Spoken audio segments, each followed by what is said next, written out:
بسم اللہ الرحمن الرحیم، صلو علی الحبیب وصلی اللہ تعالی علی محمد۔ دوستو، تین لوگ ایسے ہیں جن سے قیامت کے دن اللہ تعالیٰ بات نہیں کرے گا۔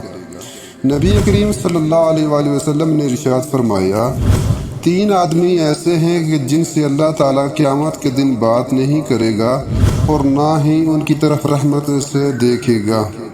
ایک وہ کہ جس نے کسی سامان کے متعلق قسم کھائی کہ اس نے اتنے میں خریدا ہے حالانکہ وہ جھوٹا ہے۔ دوسرا وہ شخص جس نے عصر کے بعد جھوٹی قسم اس لیے کھائی کہ کسی مسلمان کا مال ناحق مارے۔